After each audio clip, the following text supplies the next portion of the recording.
Good morning and welcome to Wake Up Investigates with me, Sonia Poulton. I'm a journalist, broadcaster, and accidental troublemaker, but then you probably already know all of that. How are you today? It is Friday, the 27th of June. It is exactly 9 a.m. British summertime. And welcome to the show that knows the only thing to fear is fear itself. And as knows around here, I'm fairly fearless. Or that, or I'm crazy. Either way, welcome to our show. And I want to tell you a little bit about why I have decided on today's topic. A combination of reasons, really. It's an important week. We are at one on the cusp of World War III, if we are to believe what we are being told.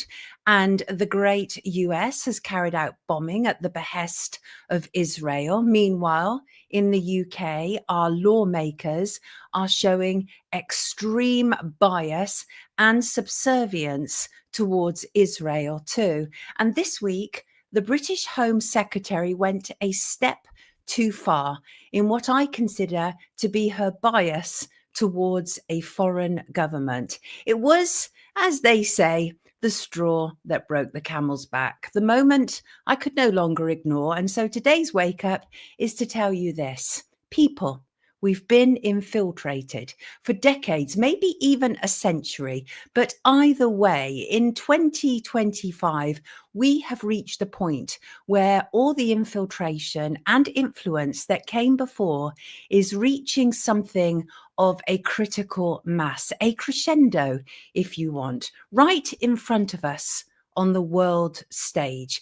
For those with eyes to for those with eyes to see and ears to hear, we can't unsee what we've seen. No, we can't.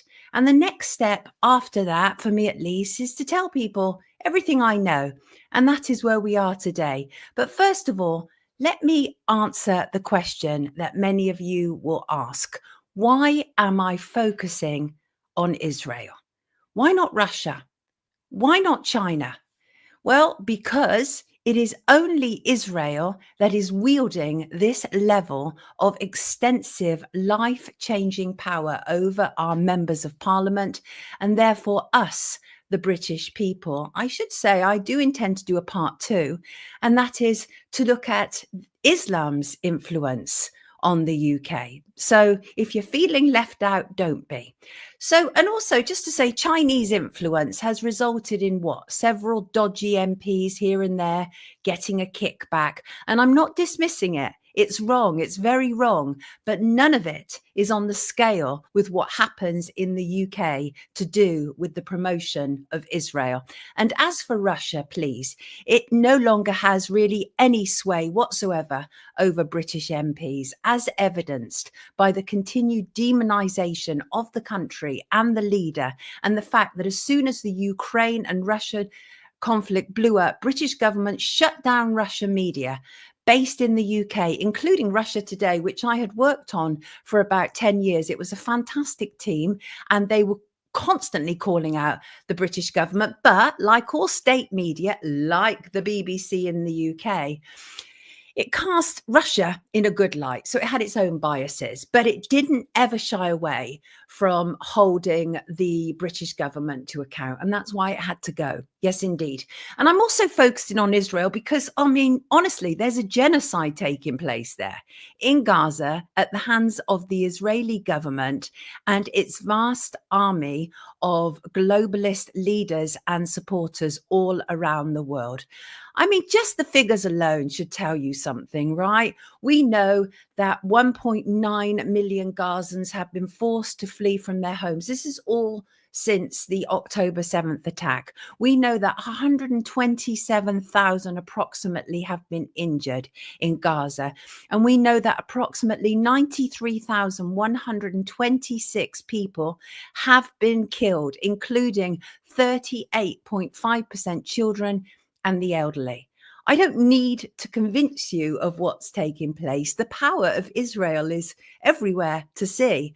Only yesterday, President Trump, dear sweet President Trump, actually it was the day before yesterday, so it was Wednesday, he posted on Truth Social, an appeal for the Israeli Prime Minister to be given a pardon from legal proceedings he is due to face. Think about that. The President of the United States is making an appeal for a Prime Minister of a foreign land not to face justice, not to face the courts. That's outrageous. And here's the thing is, Benjamin Netanyahu is involved in a corruption trial where he is accused of bribery, fraud, and breach of trust, all of which he denies. But nonetheless, Donald Trump decided to take to his own social media account. And I'm not going to read all of it, but suffice it to say, it is actually, I mean, it's shocking even by Trump's standards, but I'll read a bit of it. Breaking news. I was shocked to hear that the state of Israel, which has just had one of its greatest moments in history and is strongly led by Bibi Netanyahu, is continuing its ridiculous witch hunt against their great wartime prime minister, ! Bibi and I just went through hell, in caps, together, fighting a very tough and brilliant long-time enemy of Israel, Iran. And Bibi could not have been better, sharper or stronger in his love for the incredible Holy Land. That's enough. I'm not going to read any more, but enough to say to you that he says that Netanyahu facing a court for the crimes that he is alleged to have committed is a travesty of justice and cannot be allowed to happen. That is an extraordinary intervention by the US president. But there's a lot of extraordinary things going on, and we can see it. And we know that extraordinary things are happening, but a lot of time people don't know why those extraordinary things are happening. And that is in part why I've decided to make today's Wake Up what it is about. And also, added to that, we're also hearing that Trump and Netanyahu have agreed to a two-state solution. What now? So where do the Palestinians come into this? Where do the people of Gaza come into this? Since when has it been only the remit of the President of the United States and the Prime Minister of Israel to decide these things? It's interesting, isn't it? But then, as many of you already know, Trump and his administration are up to their eyeballs in money from the Israeli lobby. And but today I'm going to focus on how the UK is up to its eyeballs in favours, benefits and money from the Israeli lobby. So let me start at what prompted me this week to finally do this report. And it was, let me find her, this woman, Yvette Cooper. She's our Home Secretary, the British Home Secretary. Here she is, and she has decided to proscribe Palestine action after disgraceful attack, this in quotes, because that's what she said. And she's drafted an order to proscribe Palestine action, the activist group. Now, politicians have long wanted to ban Palestine action for years because they are an effective opposition to Israel's occupation of Palestine, and finally got a chance when two activists broke into a Royal Air Force hangar at Brize Norton in Oxfordshire and spray painted a couple of jets. Now, this is criminal vandalism, absolutely, and I don't doubt that for a second. But is it enough for a group to be banned as a terrorist group? No, absolutely not.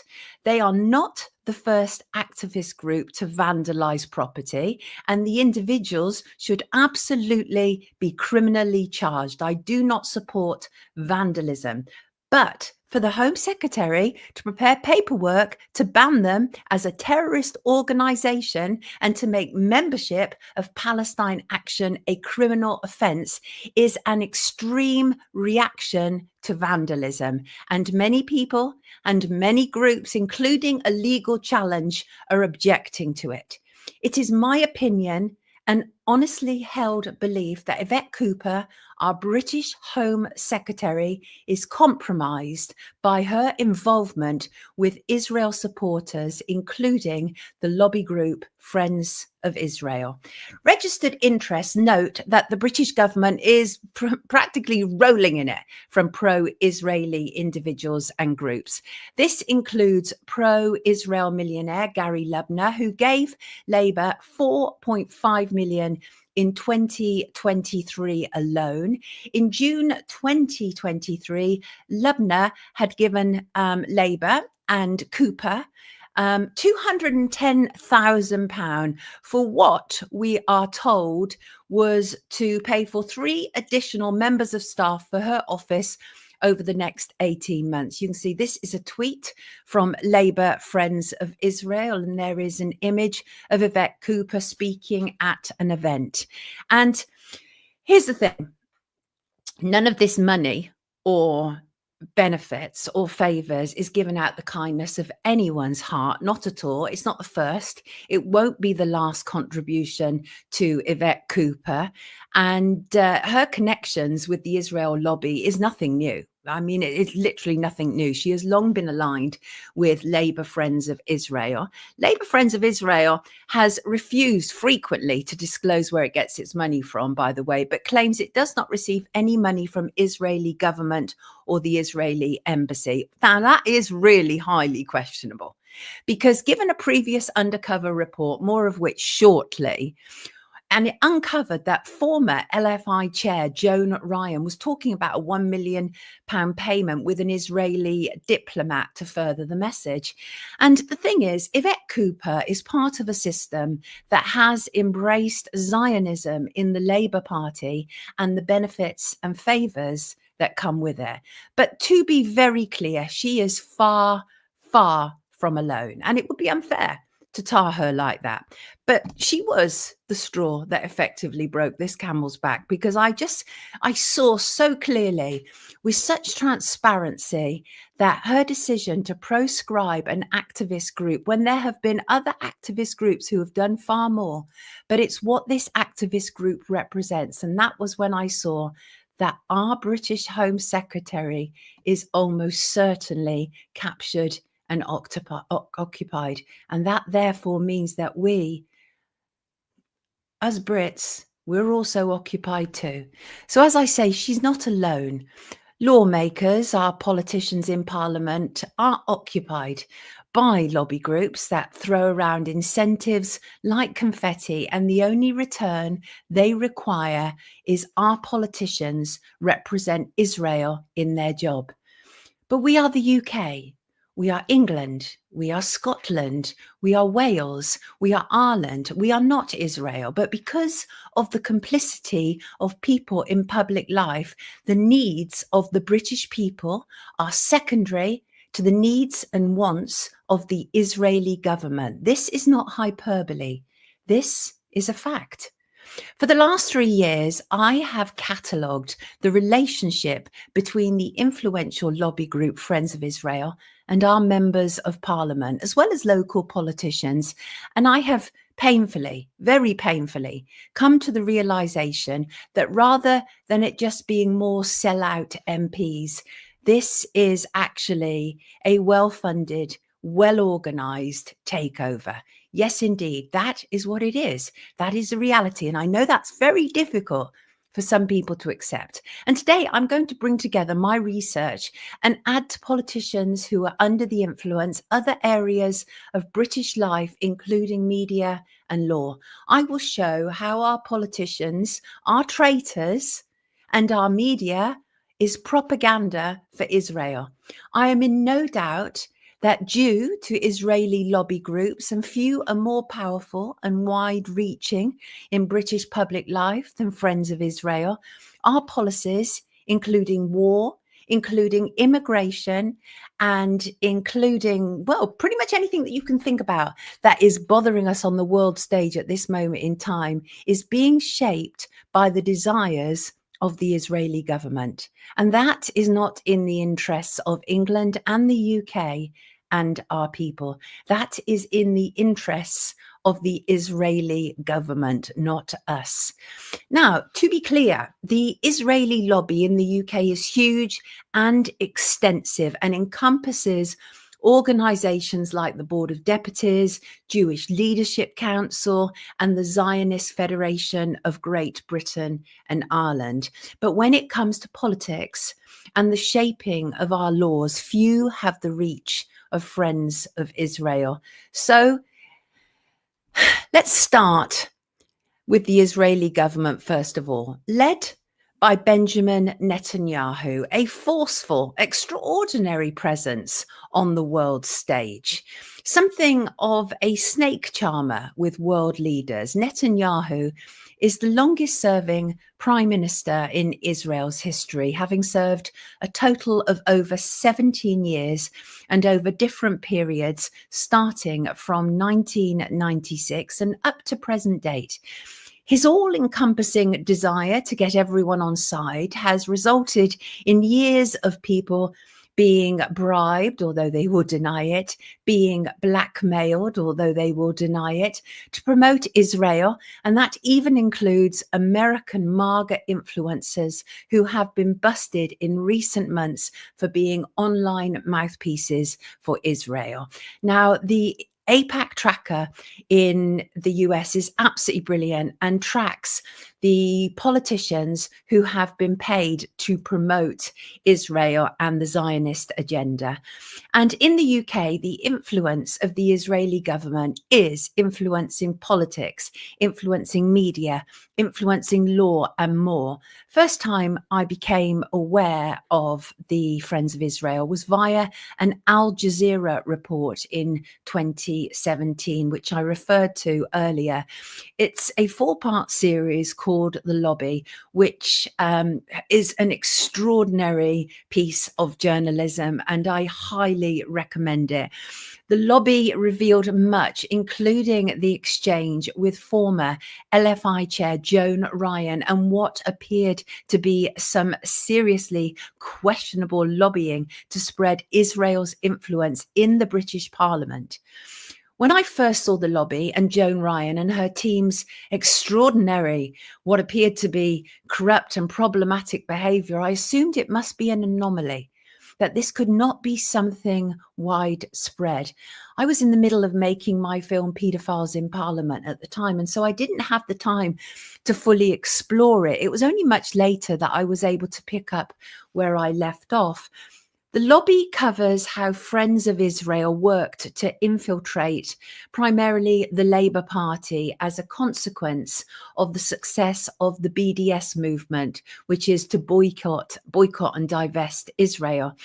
As British journalist Peter Oborne notes in The Lobby, the Friends of Israel's interference in British politics should not be permitted. It shouldn't. I'm in no doubt whatsoever it's illegal, and yet it's going on in plain sight, which is why I think it's so extraordinary. This tells you something about the chutzpah at play here. And I agree with Peter. And yet 8 years later, not only does FOI exist in the UK, but it has spread into so many other areas of public life, and its influence is all encompassing. The Lobby showed how conservatives were already massively occupied, but the Zionist lobby were really struggling with Labour because at the time Jeremy Corbyn was in place. Now, I don't need to tell you that Jeremy Corbyn was heavily demonised for being an ally of Palestine. Let me just bring in an image. And you didn't have to like or necessarily even agree with Jeremy Corbyn, but that was a targeted attack on him. And the whole idea that Labour suddenly became anti-Semitic under him was for many people farcical. It appeared absolutely like a targeted and deliberate attack simply because Jeremy Corbyn wasn't on side. And you'll see shortly how very different he was in that respect, and thus a problem that needed to be removed. And the thing is that he was accused of being racist and anti-Semitic, and I had my own issues with him to do with like his problems to do with notifying issues of child abuse from very many years ago, which I've outlined in my film Paedophiles in Parliament, and also his whole approach to the gender debate, where he thought, you know, it was perfectly acceptable for men to be called women and accepting men into Labour under the guise of women. I didn't respect any of that. But even aside from all that, it's absolutely evident to me that we were not looking a man who was a racist. He is a long-term campaigner against racism and yet was deemed anti-Semitic and racist. Much of what takes place is coordinated, if not supported, via the Israeli embassy. This has the highest backing of the Israeli government. They are all part of the same chain and they all continue to deny it. And what the lobby did was phenomenal work in 2017. And slowly, I had my own awakening and I began to notice how many MPs not featured in the lobby, because some of them came after, were in fact friends of Israel. So before I go any further, I want to acknowledge the sterling work of Al Jazeera and also Declassified UK, who have also done exceptionally brilliant work into the Israeli lobby and British politicians. It was Declassified as one example that revealed in February 2024 that 20% of Labour's sitting MPs had been funded by pro-Israel groups or individuals, including 15 who had been directly funded by the Israeli state. This is already problematic. I don't know about you, but I don't want my MP, any of our MPs in the UK, to be funded by a foreign power, because then their priorities are somewhat confused. Those facts alone should create something of an uproar. They already suggest a bias. Our MPs are answering to two masters, the British electorate and the Israeli government. That can't be right. Well, you've heard nothing yet. Today, I want to reveal further long-term links of the influence of Friends of Israel and other pro-Israel lobby groups, Zionist individuals who are funding our politicians who should only be answerable to us. What I am talking about today easily explains, as I've said, so many issues that we are dealing with, from division to mass uncontrolled immigration. But first, I want to cover why I personally have had some reluctance towards this issue. I was very concerned with covering this for a very long period of time. This is not new. But why did it take me so long to realize what was going on? I've never shied away from holding power to account, but from speaking truth to power, never. And as soon as I realized something is up, I've always reported on it. And as I say, over the last 3 years, I've been cataloguing these individuals and supported by my wonderful patrons. I've been cataloguing these individuals in Parliament who were funded by the Zionist lobby, but primarily Friends of Israel. And it was all in isolation, but today is bringing it all together. And so I just want to tell you a little bit about my reluctance and why it was that I think I was so slow in recognizing all this, given that I deal with corruption a lot of the time. And it's not because I'm bought or compromised, not at all. So I want to go back. I want to go back to when I was 18 years old. I left my hometown in the Cotswolds, Cirencester, to move to London. And I found a bedroom, essentially, in a mansion flat in Maida Vale, West London. And it was owned by Mrs. Hatchwell. To this day, I don't know what her first name is. I just called her Mrs. Hatchwell. And she was a Jewish survivor of the German Holocaust, and she deeply, deeply touched my heart. I witnessed firsthand the impact that trauma had on her. As one example, when we would it was myself, two sisters and a brother. And when any of us who were renting there, when we threw away food, like, food that we hadn't completed from our evening meal, or moldy cheese or whatever, we would then discover that it was returned to the fridge and on Mrs. Hatchwell's shelf. She would quite literally take from the bin our rotten and half-eaten food. And that told me very clearly that this was a woman, despite the fact that she owned a beautiful mansion flat in Maida Vale and I think other properties and had a substantial chunk of money saved, she still feared absolutely what she had witnessed and experienced previously. So in addition to living with Mrs. Hatchwell, my first job happened to be at a family firm of Jewish chartered accountants who looked after the financial affairs of famous people. And like Mrs. Hatchwell, they kind of took me in and treated me as family.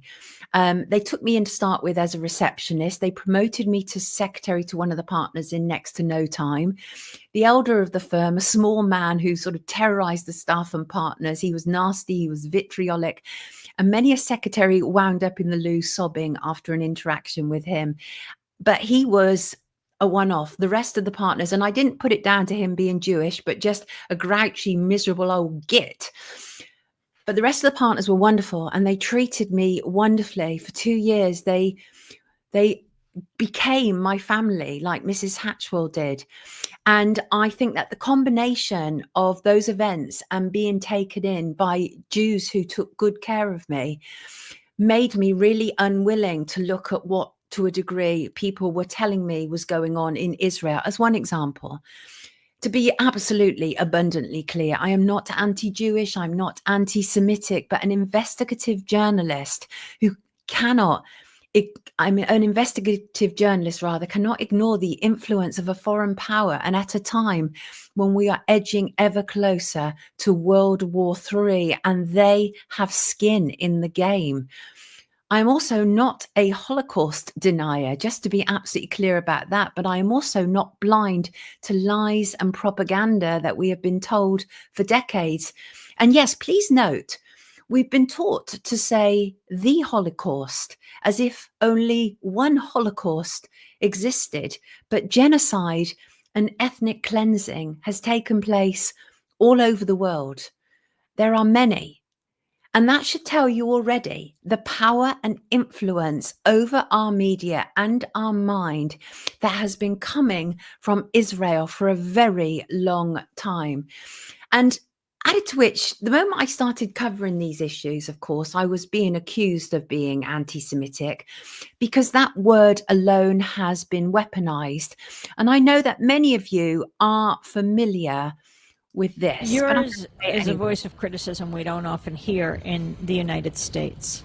Often when there is dissent expressed in the United States against policies of the Israeli government, people here are called anti-Semitic. What is your response to that as an Israeli Jew? Well, it's a trick. We always use it.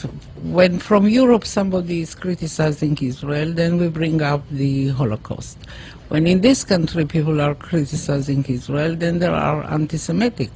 And the organization is strong and has a lot of money. And so, and that's a fair statement. This is somebody who worked for the Israeli government, and she felt the need to say that as soon as people start to criticize Israel and their policies, then they are called anti-Semitic. She said it's a trick. We always use it. So what these people in their Israeli lobby groups are doing is Zionism. And you can be any race, you can be any religion, you can be any culture to be a Zionist. You don't just have to be a Jew. In fact, not all Jews are Zionists. That's a reality. I've met Zionists from all over the world, including African Zionists. Zionism is the movement that emerged in late 19th century Europe, and it was designed to establish and maintain a Jewish homeland through the colonization of Palestine. Zionists wanted to create a Jewish state in Palestine with as much land and as many Jews as possible and as few Palestinian Arabs as possible. And the arrival of Zionist settlers to Palestine during this period is widely seen as the start of the Israeli-Palestinian conflict. But obviously, there's more of a history to it, and the UK has long been involved. In 1917, the Balfour Declaration established Britain's support for the movement. And in 1922, the Mandate for Palestine, governed by Britain, explicitly privileged Jewish settlers over the local Palestinian population. So this has been going on a long time. The UK's complicity England's complicity cannot be ignored. It cannot be ignored.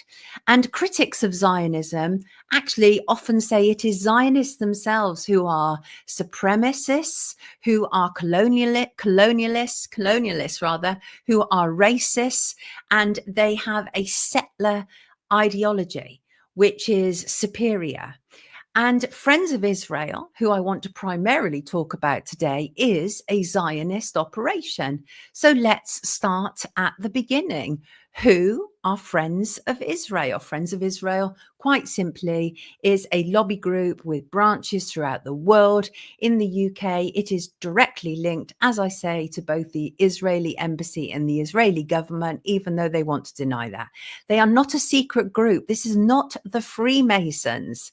This is about announcing your very public association with them. It's marketing and PR. When people align with Friends of Israel, they become marketing tools for Israel. And as we progress, you will see how many of our public servants have been prepared to do that.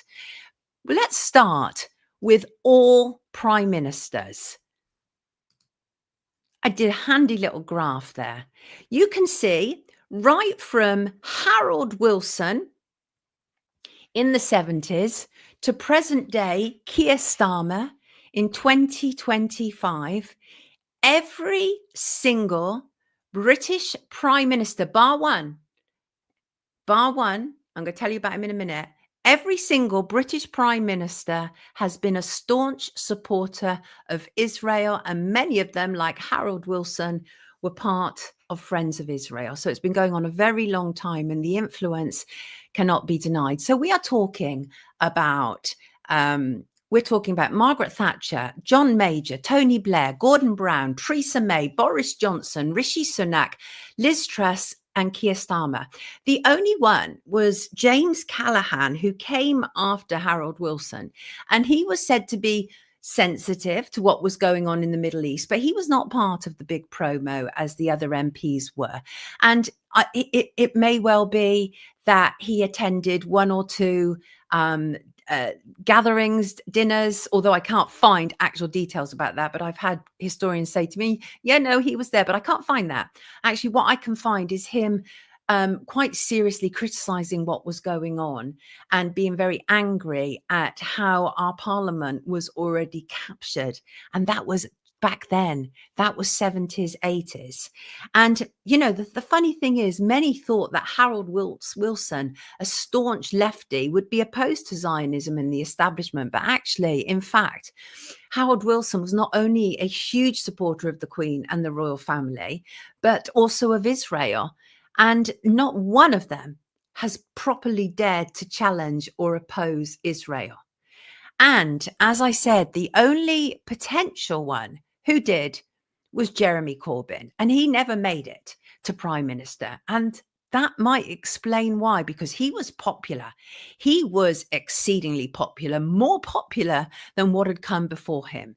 And the thing is that, as I say, love him or hate him, the Israeli lobby threw everything at him with the aid of traitors in parliament who were putting Israel first and did everything they could to discredit him. And we had, you know, rags like The Guardian, and they had headlines like, "Do not forget Jeremy Corbyn's failure on anti-Semitism." And as I've already pointed out, he's a lifelong campaigner against racism. So I want to have a brief look, first of all, at politicians in history before we move on to the ones who are captured and occupied today, because I think that's also important. Because if you don't know where you're coming from, how do you know where you're going to? And a lot of these people are still around. Oh, yes, indeed. Yes, they are. So let me see, who can I bring in first that I would like to, I'd like to show you. Let's have a look for this fella. I'm sure I can find him somewhere.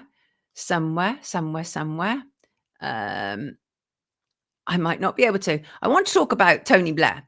And actually, here he is, senior government. Blair, there we go. Right. And so what happened with Tony Blair? Actually, it was horrendous. Now I'm going to remind some people and they're going to be horrified all over again. But Tony Blair obviously came into power, being the British PM from 1997 to 2007. And after that, he became a Middle East peace envoy. And that was after being an absolute suck up to the Israeli government. He is an absolute Zionist. Tony Blair, Sir Anthony Charles Linton Blair. The idea that he would become a Middle Peace envoy after he'd murdered loads of Iraqis. He ended up leaving the role.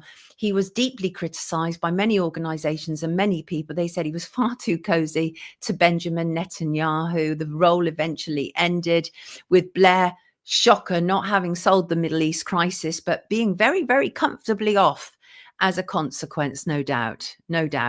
And then you had, it just goes on. Margaret Thatcher, obviously. I'm not going to bring in all these pictures because otherwise it will delay me in saying what I want to say. Margaret Thatcher, again, pro-Israeli, even though we were frequently told that, she was always about England first, us, UK, blah, blah, blah, blah, blah. And this is something that you will discover, is that the media is captured as well. So the media will present a certain front. Even if the media hates politicians, when it comes to Israel, it will present them in a certain light. So you have Margaret Thatcher, John Major, who actually made a speech to the Conservative Friends of Israel in June 1995. Let's bring in an image of John Major there. Let's have a look at him. Actually, if I can, sorry about this. Oh, can it please give me the, I really want to show this. So let me just see if I can have a look there. There he is. Actually, no, I'm not going to bother. But he gave a speech to the Conservative Friends of Israel in June 1995. And his introduction was to go to Israel and Jerusalem at any time is special. As a committed friend of Israel, I was especially glad to have the opportunity to make the visit. Jerusalem in particular is unique, whatever one's background. And so you see, as a committed friend of Israel, as I say, it's all part of the promotion, it's part of the deal. You appear in the imagery with Friends of Israel behind you, and you call them and you name check them in speeches. And then there was David Cameron. He was starting to bring in the big numbers to the Conservative Friends of Israel. And he was a keynote speaker at the Conservative Friends of Israel annual business lunch. Let me just, here he is. There he is. Right there. And let me just bring that in. There he is.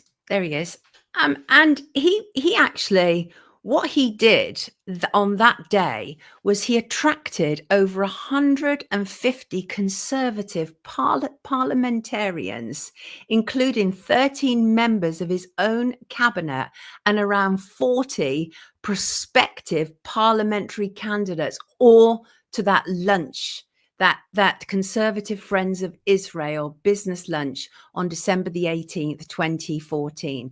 Now, that's significant. That's a huge volume of people, a huge volume of our lawmakers and potential lawmakers.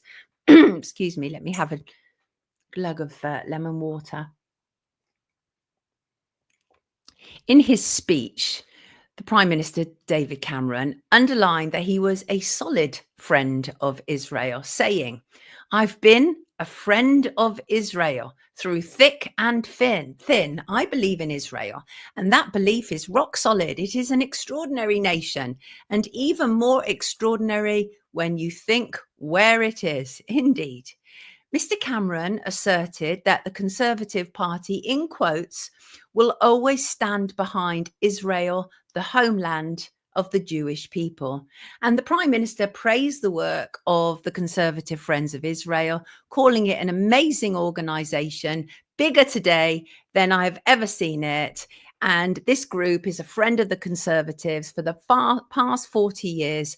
Conservative Friends of Israel has been there for this party, bringing us together, getting behind our candidates and taking people to Israel, because nothing comes closer to helping you understand that country than actually visiting. Now, that is an awful lot of persuasion over a period of 40 years. And obviously, bear in mind, that was over a decade ago, right? So we're now talking about half a century at least that Conservative Friends of Israel has been influencing our politicians. And the Prime Minister emphasized shared Jewish and conservative values. And he talked about enterprise. He talked about responsibility and openness. His cabinet was in attendance, as I said. And the cabinet members to attend included, at the time, the Home Secretary, Theresa May, Education Secretary Nicky Morgan, Justice Secretary Chris Grayling, Culture Secretary Sajid Javid, Work and Pensions Secretary Ian Duncan Smith, and Chief Whip Michael Gove. Now, these are literally the top tier of David Cameron's government, and they were all there. They were all there. And Liz Truss, then on to Liz Truss, the UK's shortest term PM. She wasn't at that gathering, by the way. I'm now going to talk about Liz Truss because she's also a prime minister who, well, quite extraordinary. She actually exclaimed, "There is no closer friend and ally to Britain than Israel." That seems an extraordinary thing to say. And she also appeared as a keynote speaker at a Conservative Friends of Israel. I wonder if I can find her. Here she is. And you don't have to take my word for it. You can actually see right here. Let's just bring that in. Oh, Truss. And there she is, telling everybody that we have no closer ally to Britain than Israel. And there she is at the Conservative Friends of Israel. And she said there were three key areas in which she warned the UK to have a deeper relationship with Israel. And that is trade, technology, and security. All three things are highly questionable when it involves Israel. And most people know that. And she was speaking at the Conservative Friends of Israel event at the Conservative Party conference in 2021. At the time, she was only I say only, but at the time she was the Foreign Secretary. It was before she was Prime Minister. But she carried on. Believe me, she carried on. Absolutely, she did. And actually, she went so far once she was actually in power to say, "I'm a huge Zionist and a huge supporter of Israel." And that was at a Conservative Friends of Israel event. So these people aren't hiding it. Imagine, just think, right? Just think, imagine if we had Liz Truss saying, "I'm a huge Muslim supporter and a huge supporter of Pakistan." It wouldn't happen, would it? It'd be an absolute uproar. But it's perfectly permissible for her to say, "I'm a huge Zionist and huge supporter of Israel," because these people know which side their bread is buttered. Oh, yes, indeed, they do. And then we had Rishi Sunak again, pretty hopeless prime minister, ineffectual as per. And he told the Conservative Friends of Israel event in January 2024, "I'll always stand by Israel." And he gave a keynote speech, as these politicians do at the annual lunch of the Conservative Friends of Israel, is in front of no fewer than 19 of his cabinet colleagues. Think about that. The influence is immense. And that included former British PMs Liz Truss and Boris Johnson, and also the Israeli ambassador Zippy Hotovely. And she's really problematic, although more about her later. And I think that she is actually coming to the end of her term now. And so to present day, So all of the prime ministers, right, with possible exception of James Callaghan, but all of the prime ministers over the last 50 years have all essentially been Israel first, whether they have admitted it or not. And almost all of them have been part of Friends of Israel, either Conservative Friends of Israel or Labour Friends of Israel. And that brings us to present day, of course, and to Sakia Rodney Starmer. This was a speech that he gave at the annual lunch. It's very extensive. I'm not going to bore you with the details, but I will read the intro to give you an idea. But I will also read you a segment of this, which will explain in part where we are up to now. So he started by saying, "It's a privilege to be invited to speak to you today. When I first spoke at this event in 2021 as a relatively new Labour leader, I joined you to pledge my commitment to the Jewish community at home and abroad, because 5 years ago, anti-Semitism had been allowed to take root and grow in our party. Jews were made to feel unwelcome, even unsafe in the Labour Party."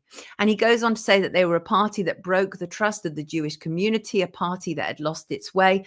Now, if he'd have been more honest and said we were a party that broke the trust of the Zionist community, it would have been more honest, but it wouldn't have been as well received. So you have to bear in mind that these people will use whatever expressions and terms they can to immediately capture their audience. And it's absolutely long speech, sycophantic. And he talked about what was going on in the Middle East. And he said, "I will not turn a blind eye while Iran seeks to destabilize the Middle East." Now, you have to bear in mind, this was last year. Okay. And he said, when Iran attacked Israel with ballistic missiles in April, the Labour Party stood with Israel as our RAF shot down Iranian drones. When they did the same in October, our RAF stood ready to play their full part once more, and we will continue to do so. And he talks about how we've imposed tough sanctions and we unreservedly condemn Iran's attacks.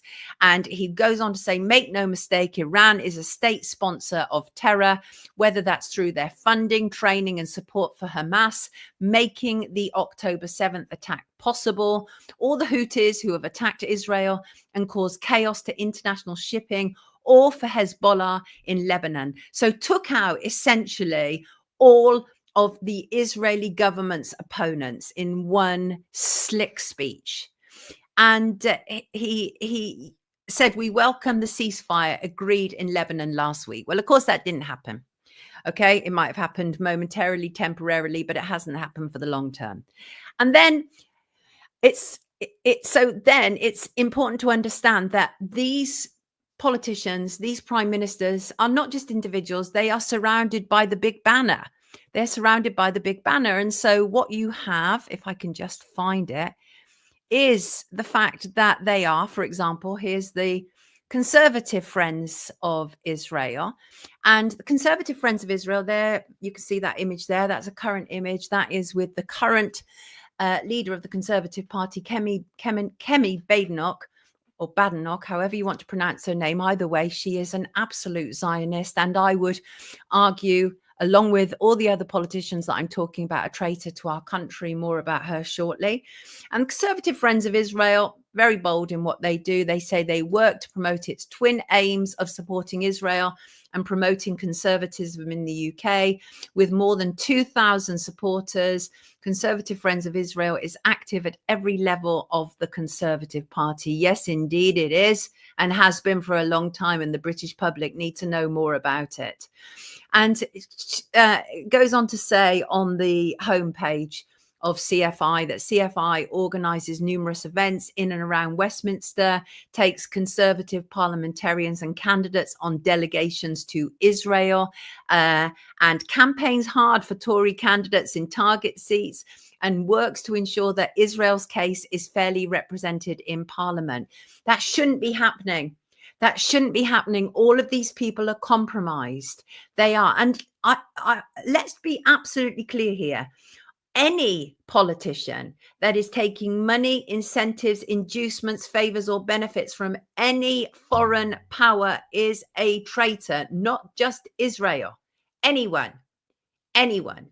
And Michael Fidler, former politician, he actually created the Conservative Friends of Israel in the 70s. He felt the time was right, apparently, to correct mistaken impressions and to demonstrate strong conservative support for the state of Israel.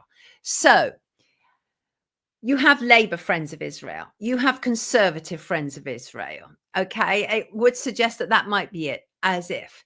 But I want to, first of all, go through a little bit about these politicians and what they're doing and why Kemi Badenoch is really exceedingly problematic. She's officially the leader of the Conservative Party, the leader of the official opposition, but she's actually a fully paid up, flag waving cheerleader for Israel and its aims.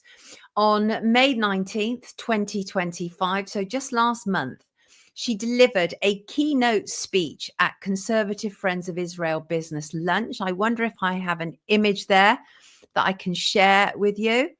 It doesn't matter hugely if I don't. It's not massive. That's enough. You can already see that she's promoting it there on the homepage, and she really, I think, went far too far, extraordinary far. And actually, here we go. So she talks about how the Conservatives, her party, is the last line of defense for Israel in Parliament. I mean, that's a bold statement, right? So your party is the last line of defense for a foreign government. That's what she's saying. And she said that in the UK Parliament, we witness the blossoming of an unholy alliance between the hard left and Islamist extremists on the streets. All of this ties together. The prescribing of Palestine action is not just what the Labour Party want. It is also what the Conservative Party want, because they are all captured. And at this same gathering, Kemi talked about her own upbringing under military dictatorship in Nigeria.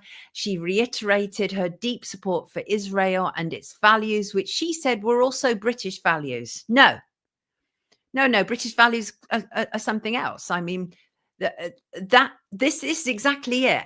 It's what this is forced teaming on their part. Okay, they want you out there in the British Isles to feel immediately that Israel's fight is your fight, but it isn't, even though our lawmakers keep wanting to join us to it. Kemi Badenoch is a thoroughbred Zionist. She's taken the pill. She absolutely has. She backed the Zionist ideal of Israel being not just a country, she said, but the return of a people to their homeland after centuries of exile, persecution, and genocide. And she even paid tribute to the outgoing poisonous Israeli ambassador. Actually, I think I have an image of the pair of them together. And I really would like to show this image, because I think this is one of those images, if I can find it, that will not age well. It will simply not age well. Let's see where I've put it, if I've got it there. If not, maybe I'll show it a little bit later. No, I appear to have moved it, but that's all right. And actually, I lie. I found it. So this, as I say, is an image that will simply not age well, because this woman, the Israeli ambassador is so extraordinarily poisonous. I can't believe how much airtime she is allowed, which also tells you how much British media is occupied and captured. But so Kemi Badenoch paid a tribute to the Israeli ambassador. She said that she had handled her role with dignity, strength, and grace under fire. This is a disgusting human being. The things that she has to say about Gazan children and innocent people does not bear repeating. But it was a mutual butt-kissing arrangement. Huge applause to this. There were around 2/3 of her shadow cabinet there. and around half of the Tory MP quota in the Commons. Again, absolute takeover. And Badenoch added, Israel is lucky to have you, Zippy. And earlier in the speech, the ambassador told the gathering that she had been fortunate to have the conservative friends of Israel always standing shoulder to shoulder with me over the past 5 years. Again, these people aren't hiding it. They are not hiding the fact that they're all actually captured. I mean, reality. It's a reality check. If I'm only an hour into this. If it's not already apparent to anybody who wasn't awake about this, if it's not already apparent that we have been subject to a takeover by a foreign government, then I don't know what to tell you. But here's the thing. Kemi better be a good girl, because there is someone sneaking up behind her wanting to be leader of the Conservatives, and he's outmatching her on his pro-Israeli statements. You might have seen a lot of him recently. He's Robert Jenrick. Robert Jenrick is, as I say, he's angling to politician, MP. You may remember him during lockdown. He was accused of breaking lockdown. And that's almost certainly because he knew there was no point to it, right? But Robert Jenrick has been out and about lately trying to make a big name for himself. You might have seen him on the tube recently, where he was stopping people who were like fare dodging and stuff like that. But make no mistake at all, he wants to be in charge of the Conservatives, and he's going the right way about it, because he has said that the Star of David should be displayed at every point of entry to the UK to show we stand with Israel. What now? I mean, there are a squillion countries around the world. And again, we are England, we are the UK. And he said at the event that he was at, he said he wants Britain to be the most welcoming country in the world for Israelis and the Jewish community. He said that while he was immigration minister, he had pushed for Israelis traveling to Britain to be able to use the e-gates. And that would mean that at every airport and point of entry, that there was a Star of David. Why?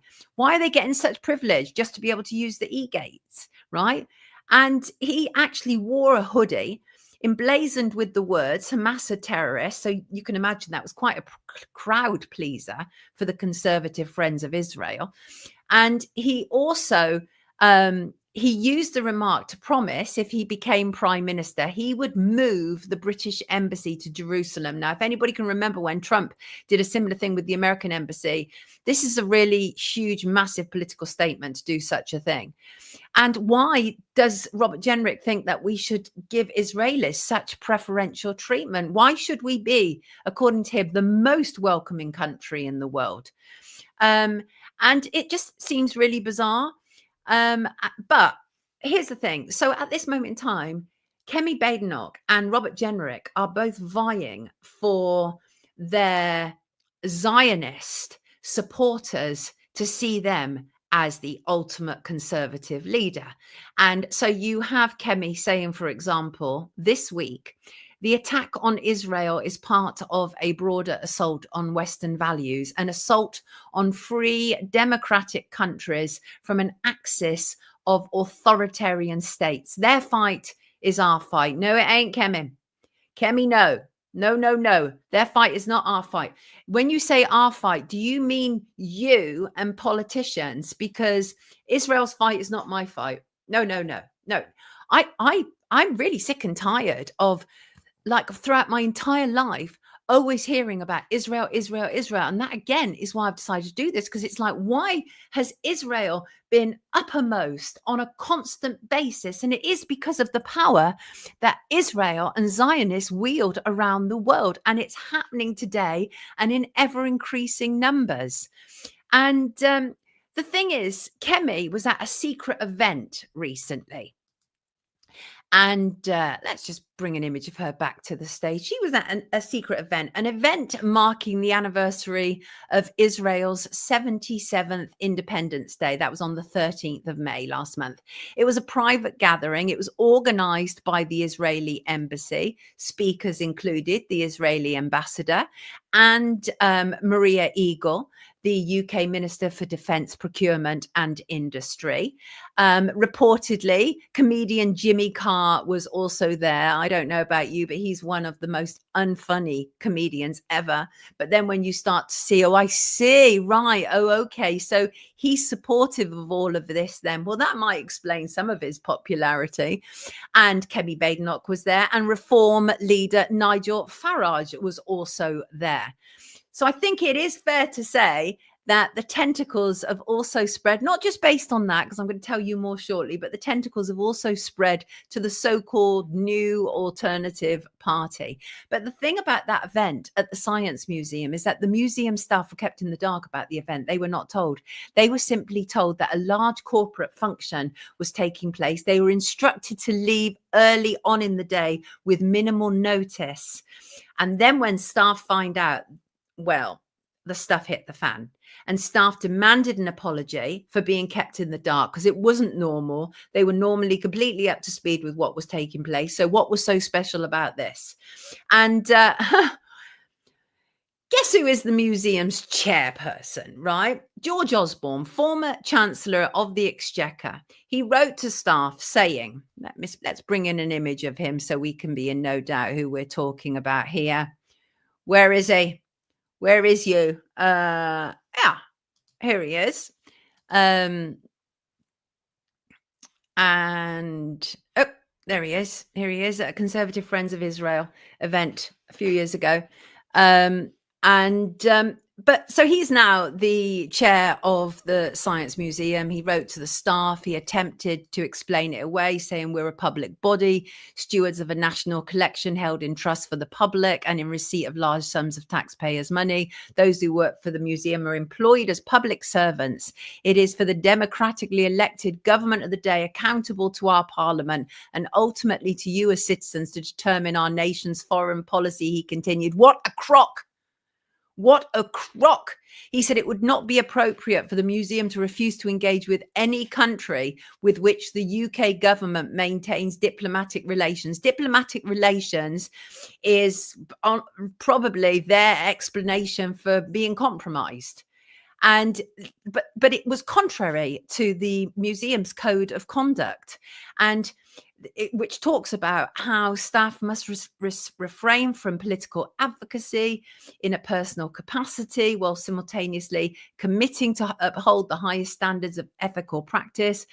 And he tried to explain it away, saying, corporate event, blah, blah, blah. But why was it so secret? Why was it? And George Osborne was not only one of the UK's most inept and just problematic chancellors of the Exchequer, but somebody who's been a long friend of Israel, long time, along with his friend David Cameron. And George Osborne was involved in introducing the most cruel, punishing measures against sick and disabled people. And to which, when he was at the Olympics for disabled people, he was absolutely booed from head to toe, and it was wonderful to witness. But nonetheless, again, very captured, and he's found himself in these extraordinary positions, one after another: Chancellor of the Exchequer, then editor of the London Evening Standard, and now, chair of the Science Museum. And he's not bright. He's not bright, but it's amazing how far you can go in our society if you're in the right circles. And he, again, had been taken to Israel with the Conservative Friends of Israel. He said he talked about the miracle created in the desert there. Actually, this image you can see is him from December 2011. He was a speaker at the annual business lunch of Conservative Friends of Israel. The event was held at the Westminster Hotel, at which Osborne, Cameron and other senior Tory staff stayed during the general election. And so Osborne has long been promoting Benjamin Netanyahu and the wants and desires of the Israeli government. And again, as I say, a man who has been extremely over promoted. And, you know, I think it was George Carlin. Was it George Carlin who said it's a big club and you ain't in it? Well, the people I'm talking about are in that big club. They're in a big club.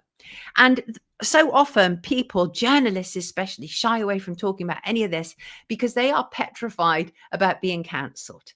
But the thing about me is not only do I not care about being cancelled, but I'm belligerent with it as well. Because I think you have to be.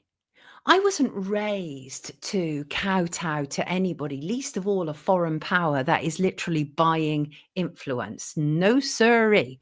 And as I say, there are other political friends of Israel, including the liberal Friends of Israel.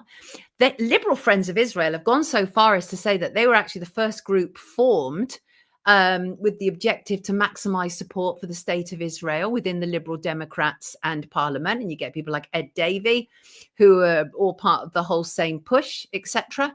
And I'm sorry to tell you, some of the people who watch this are ardent supporters of reform, but reform is also captured.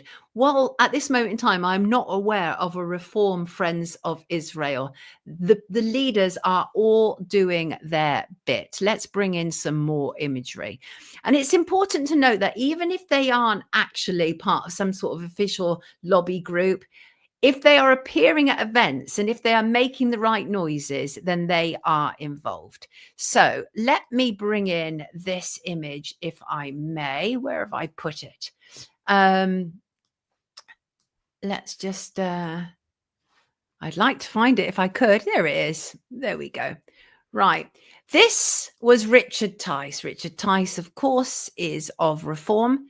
And Richard Tice is a deeply problematic man as far as I'm concerned, not least because, like Nigel Farage, he's managed to convince people that he's one of us. And when I say one of us, kind of like, you know, a working person who's dealing with the heinous cost of living and all of those things, but he's none of the sort. Very, very wealthy man indeed. An event on May the 12th.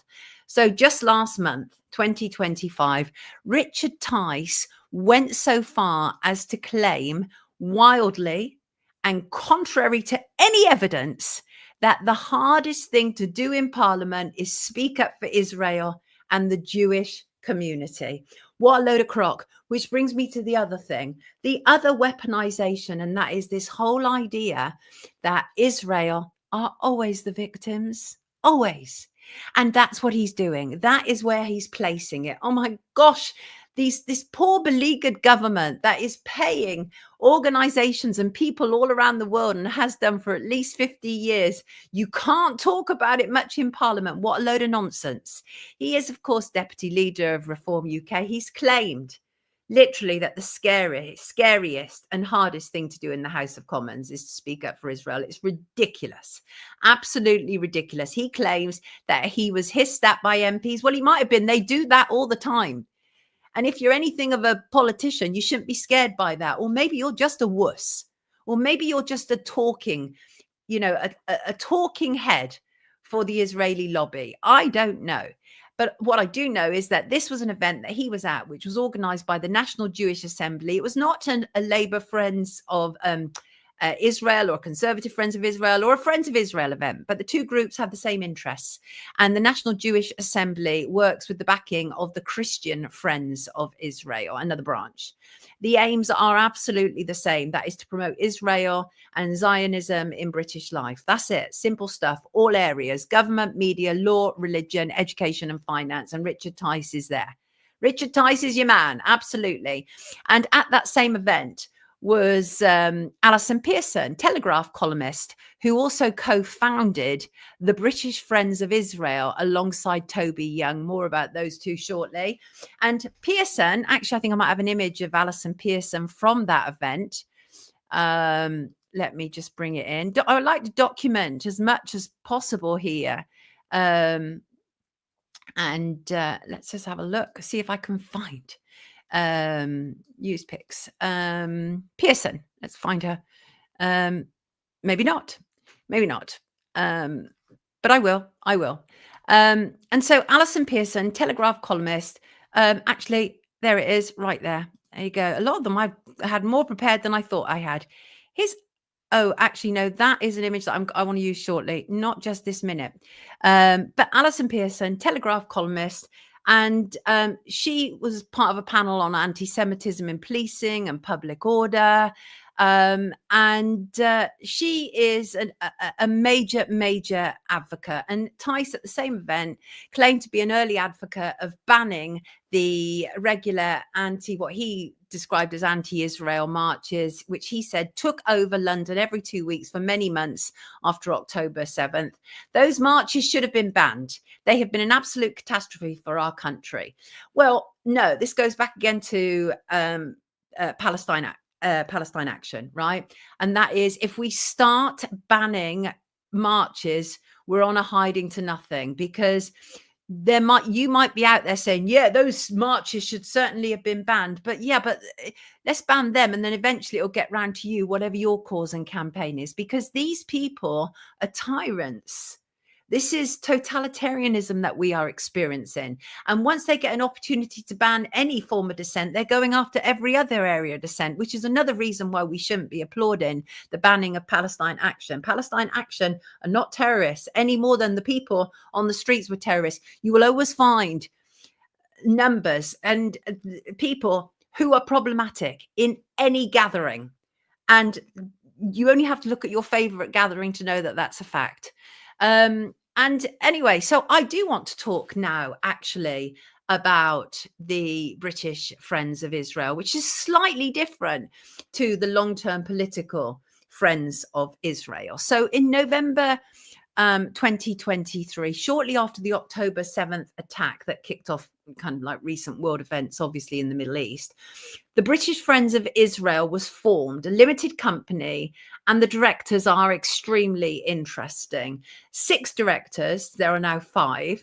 But originally there was Laura Dodsworth, who wrote the book State of Fear and was supposed to be a really kind of somebody who was standing up for freedom of speech. But actually she reported Bob Moran for one of his cartoons, which was about Israel. She reported that, I believe, to the Metropolitan Police. I mean, I saw her tag them in on X.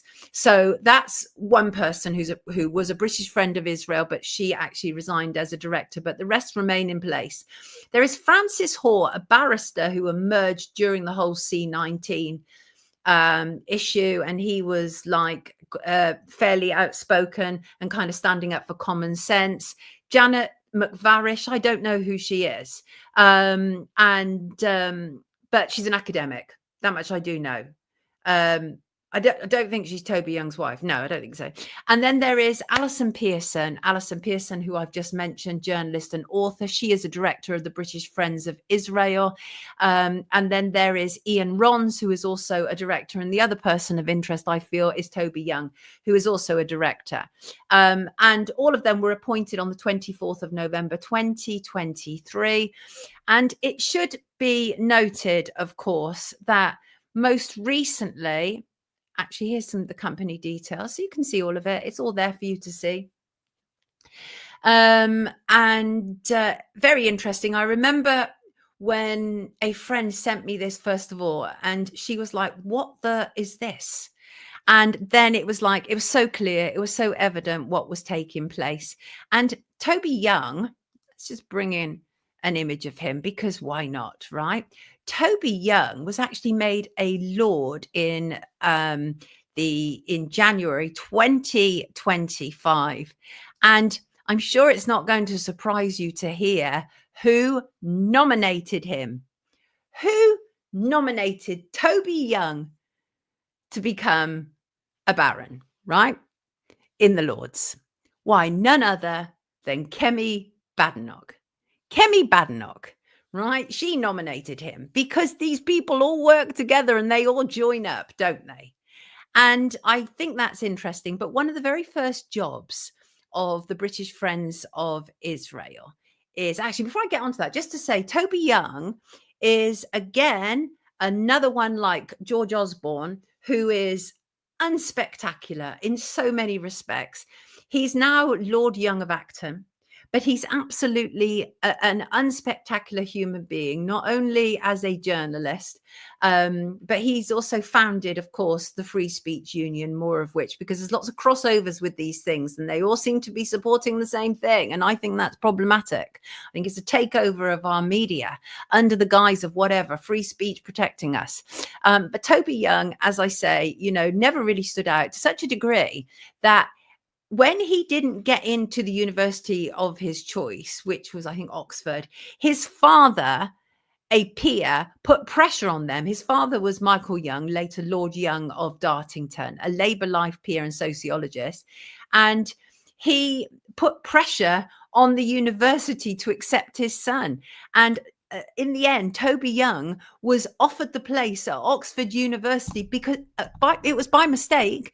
But what they said, after a call from his father to the principal, the university conceded a place to Young because of the moral obligation the mistaken acceptance created. Or was it because the father was a lord? I suspect so. Yes, indeed, I suspect so. So you can see how all these people are linking up. And of course, he was nominated by, the woman who says that her party is the last defense for Israel. Okay. And as I say, he's not an exceptional thinker or writer, but he is a fantastic pawn of the British establishment. Fantastically so. And Alison Pearson, who is part of the British Friends of Israel, you may have she's a columnist and has been for a very long time a journalist. And this is an image I wanted to bring up earlier. And she came to wider public attention more recently because it was said that she had a tweet which sparked a year-long police investigation. And she actually claimed that she had been visited by 2 police officers at her home in Essex on Remembrance Sunday, and they had accused her of a non-crime hate incident. She said officers asked her to submit to a voluntary interview under caution, but had refused to give her details about the allegedly offensive tweet, which was apparently since deleted. Or who the complainant was. And what happened was Pearson later claimed on X that Essex police had upgraded the accusation from non-crime hate incident to offence under the Public Order Act. And she denies allegations of stirring up racial hatred. And she described the incident as Kafkaesque, as indeed many of us did on first look, right? But Essex police said, that isn't what happened, young Alison, right? They said at no stage did officers communicate to her that an investigation referred to a non-crime hate crime, but rather to a potential criminal offence, and said it had taken the unusual step of releasing a partial transcript of the conversation of one of the officers taken from the body-worn video footage. And according to this police transcript, one of the officers said it's gone down as an incident or offence of potentially inciting racial hatred online. That would be the offence. But she made a big deal of it's a non-crime hate crime because that was very popular. And organizations like We Are Fair Cop, and we've talked to Harry, who runs We Are Fair Cop, they've been a leading light against non-crime hate crimes, which are heinous. But a potential criminal charge is a whole different ballgame. So what did that tweet allegedly say? And I think this is where it gets ever so interesting. Ever so interesting. So Pearson allegedly, so what happened, right, was it appeared that Pearson made a mistake in who she was talking about in her tweet. And her tweet actually was a reposting of an image of 2 people, 2 brown people holding the flag of Pakistan, and a party which was founded by Imran Khan alongside police officers from Greater Manchester Police.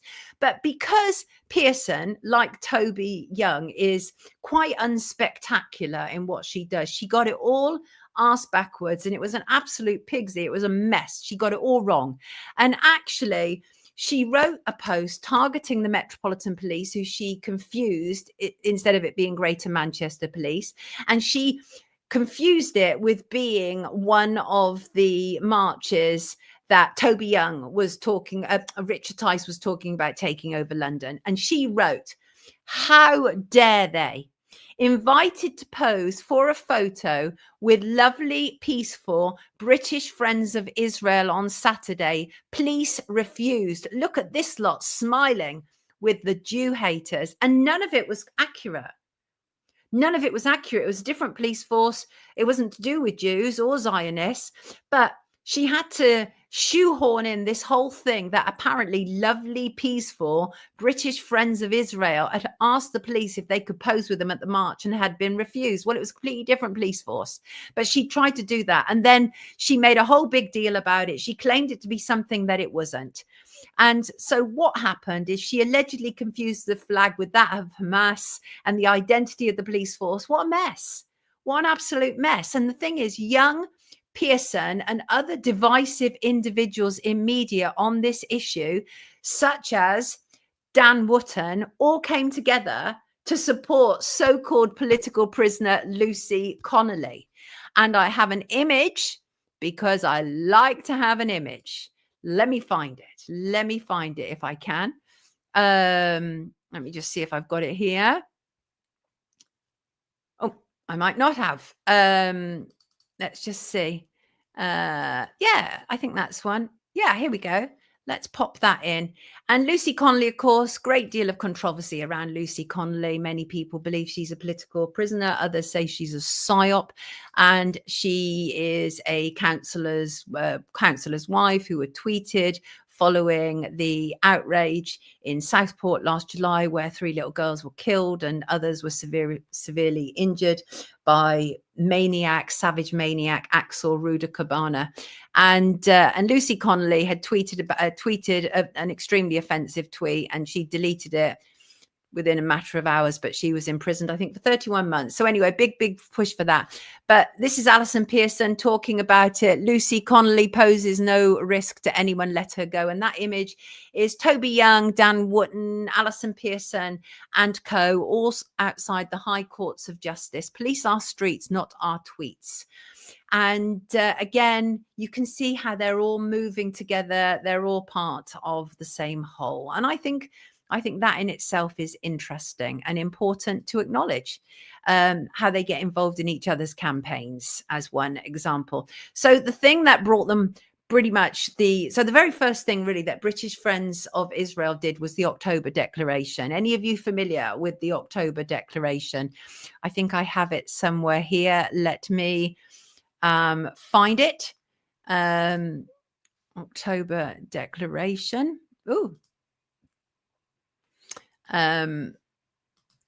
Maybe I did have, but I can't find it now, which is odd. And let me just move that over a little bit. I will no doubt find it.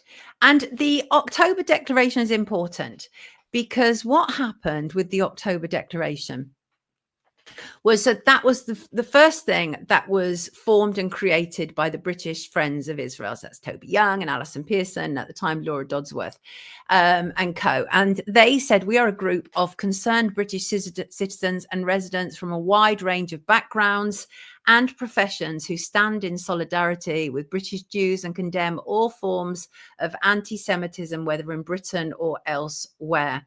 We unequivocally condemn all acts of terrorism against civilians in Israel, especially the massacre on 7 October 2023. On 7 October 2023, the State of Israel and her citizens, both Jews and non-Jews, were subjected to a brutal terrorist attack which resulted in the murder, torture, rape, and kidnapping of over 1,500 people.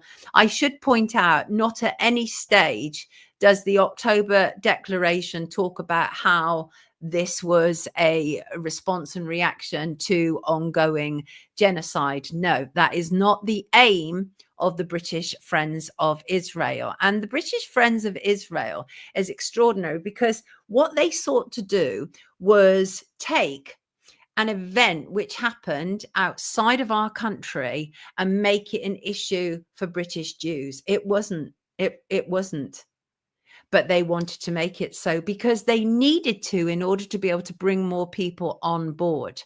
And in the end, some 83,000 people signed the October Declaration, and it talked about how there was a huge volume of anti-Semitic incidents across the UK between the 7th and 20th of October, representing an increase of 651% compared to the same period in 2022. Don't believe it. Simply don't. I don't believe it. And some of the names are expected. You'd expect them.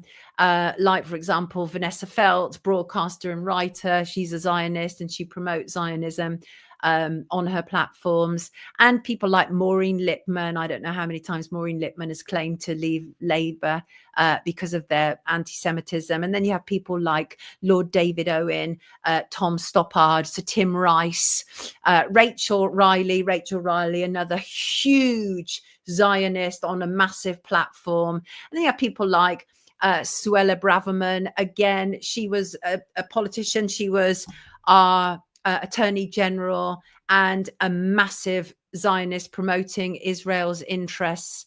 And it goes on, really. Michael Gove, politician, David Frost, Elizabeth Trust, Ian Duncan Smith, Boris Johnson, Rod Liddell, again, another Zionist, Sir Richard Dearlove, former head of the secret services. These people are all captured. They're all there's just zillions. There's absolutely zillions.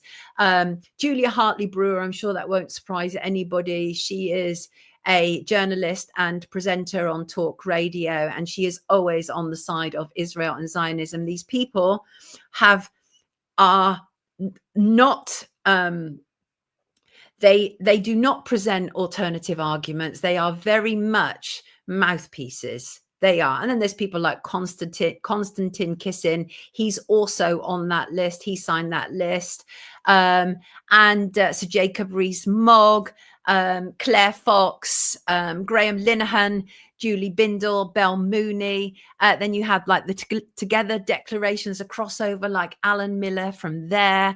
Just zillions of people. And then you have people in media like Andrew Doyle, Brendan O'Neill, Nick Dixon, Helen Joyce, and who else can I think? Darren Grimes, again, he signed that list as well. Tom Slatter and Maya Towsey, they've all signed that list. The October Declaration. They all signed that list. And Dr. Rennie Hoendenkamp. And the thing is, Leo Kearse, Mark Dolan, Francis Barber, I could go on and on and on. It's across all regions, all areas, everywhere. And the thing is, you can tell who signed it because it's in their output. It's in their output. I don't know anybody like Maya Towsey, who is very popular with a certain audience, who as soon as he hears that there's been an incident where a car has rammed people, he salivates to get online. And then you hear practically nothing about it when it's discovered that it's a white person or not a Muslim. So you can see in the output of these people what's going on here. That's what you can see. Oh, absolutely, you can. And I thought it was interesting that when it came to the signing of the declaration, the October Declaration, Rachel Johnson, who was a horrible piece of work, the sister of Boris Johnson, again, absolute Zionist supporter, conservative Friends of Israel through and through. And Rachel Johnson, again, has been over promoted as a consequence of being a member of the Johnson family. And I once had a big falling out with her when we were making a pilot for Talk TV before it launched, and all I'd said was I only had a chance to say, that Boris Johnson was lazy because and I was commenting on lockdown and her and Jeremy Carr and Vanessa Feltz. Vanessa Feltz, massive Zionist. They all attacked me, and Rachel Johnson went so far as to scream at producers, and I would wish one day that they would release the tapes, to scream at producers that if I was chosen for this show, that she wouldn't appear on it. And I didn't want to be on it anyway. I only went because they were paying me a fat wad to be part of a pilot. I was never, ever going to work for Rupert Murdoch. And of course, now we all know that Talk TV has been an absolute turkey. But just going back to Rachel Johnson, because I think that's interesting, is she talked about the October Declaration. She said she was sent a copy of it by her dear friend, Toby Young, because he gets everywhere. And she had concerns about it. She said, I agree with everything in the letter. I too find it sickening, blah, blah, blah, blah, blah. But she felt that that we can hate Hamas and we can hate seeing Gaza turn to dust. Well, actually, that's one of the few signs of intelligent life that I've actually heard from the Johnson family, which was really good to hear, except in the end, Rachel Johnson, for whatever reason, and I would suggest some sort of pressure, she decided to sign the October Declaration, as you do. And I think that it is important to talk about Toby Young's crossover into other interests that are taking over British life. The Free Speech Union is huge. But I think it should really be called free speech Zionism, because that's primarily the type of things they seem to be interested in. Bear in mind, one of the most recent court cases that they've been involved with is a man who wasn't born in England, came into the country and set fire to a Quran, and the Free Speech Union was supporting that, right? And also, I'm sure this is not going to surprise you in any way, but one of the directors of the Free Speech Union, let me just find him, is Ur,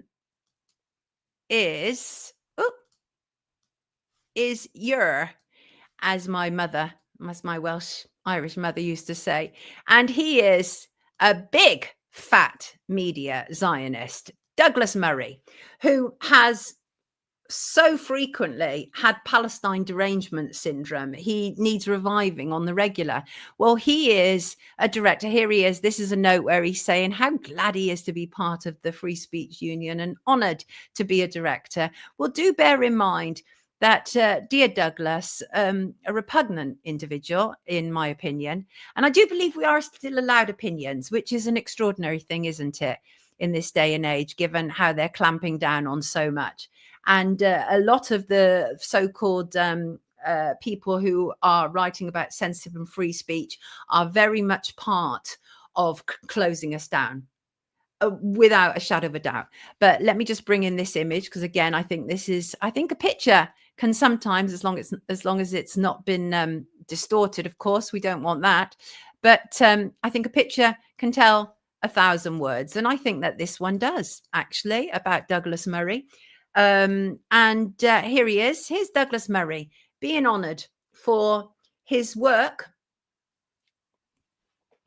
for support of Israel post October the 7th. There he is being honoured. Now, the thing is, I don't know about you, but I think that any of our obviously, I absolutely believe that our politicians should be exposed for being aligned, but so should our journalists, because you have Douglas Murray as one example, right? Murray, fantastic. Remember when he recently had his arse handed to him by comic Dave Smith and Joe Rogan? And that was fantastic to witness, because that was where a lot of the time we are forced for this idea that Douglas Murray is some sort of intellect.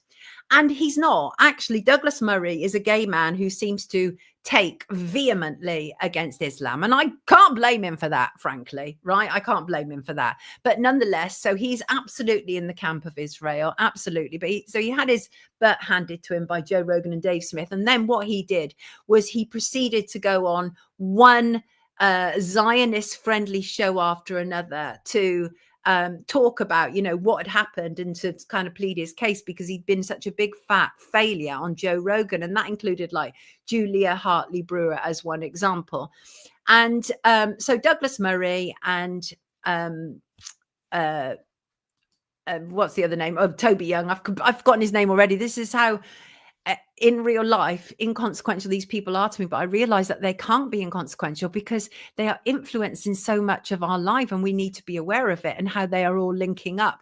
So anyway, the Free Speech Union is primarily engaged in fighting gender issues, pronouns, and making Islamophobia acceptable. Yes, that's it. The freedom, they say the freedom to criticize Islam must be protected.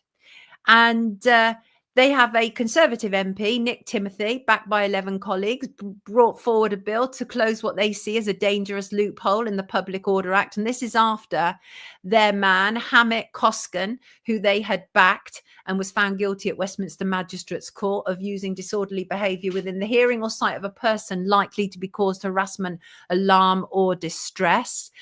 And he was the Turkish man who stood outside the Turkish consulate, held aloft a burning copy of the Quran and shouted phrases including Islam is the religion of terrorists and the Quran is burning. Now, we live in England, right? We should not have any blasphemy laws. And many people were like, this is blasphemy law by the back door. But that's not what it actually was, although it is problematic. And I got the impression that this was kind of set up to create an issue, right? Problem, reaction, solution. So the problem for the Zionists oftentimes is Islam and Muslims. And as I say, I'm going to be doing a part 2. So please don't think I'm biased in that direction, right?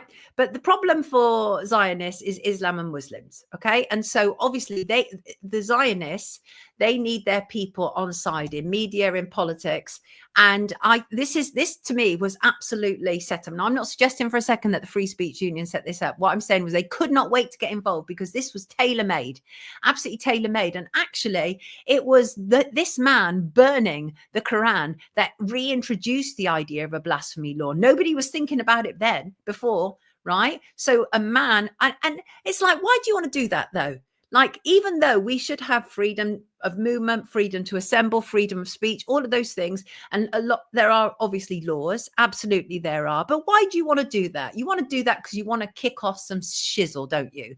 And you kicked off shizzle, and you were backed by the Free Speech Zionist organization. That's what happened, and so that's what we're seeing right in front of us. And laws are literally being changed right in front of our eyes based on the actions of a man who wasn't born here and came here to carry out an act of offense and then was backed by an organization who's saying free speech in the UK, free speech in England.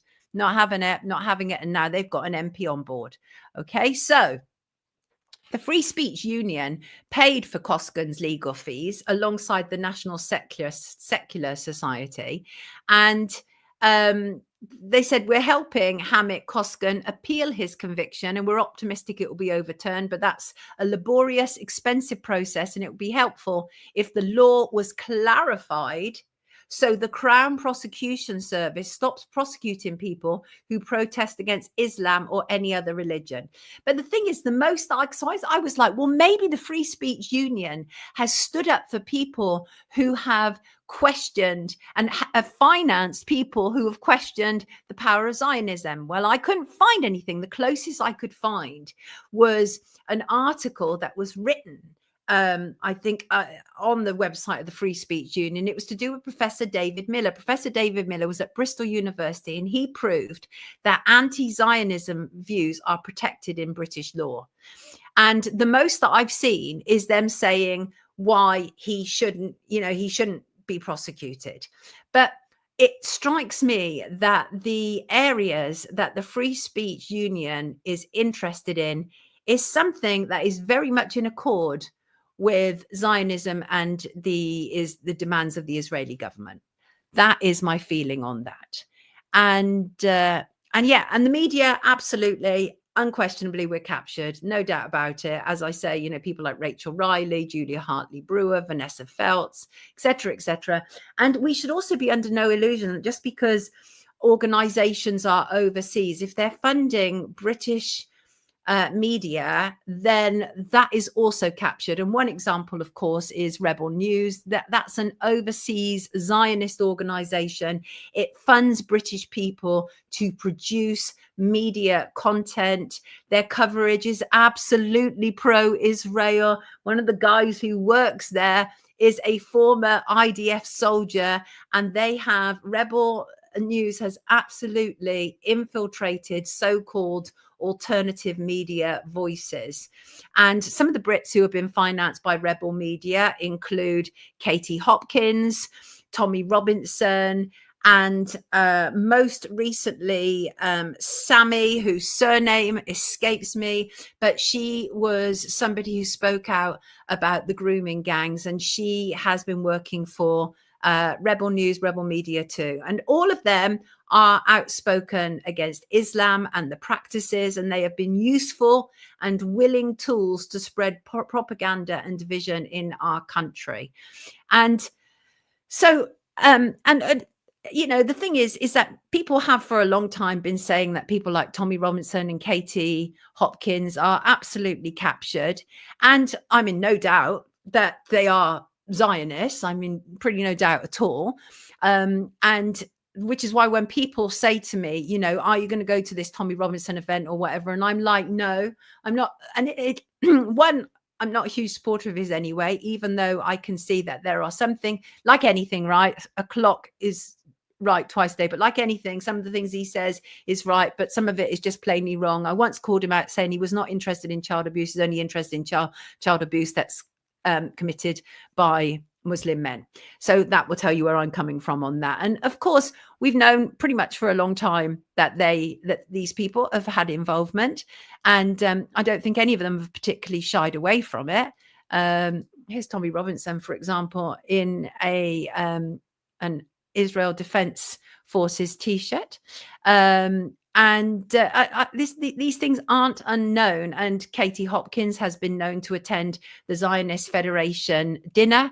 But I should also say that some of the kind of elders of the Zionist movement in the UK are not happy about any involvement from people like Tommy Robinson or Katie Hopkins, because they think that these people are really bad for them.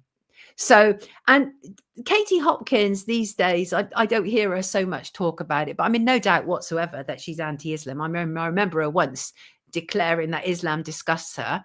And she said that the statement was rational, it wasn't Islamophobic. And the whole idea of Islamophobia gets tossed around too much for my liking. But she's absolutely in favor of a burqa ban. She's labeled Islamic culture as homophobic, all manner of things.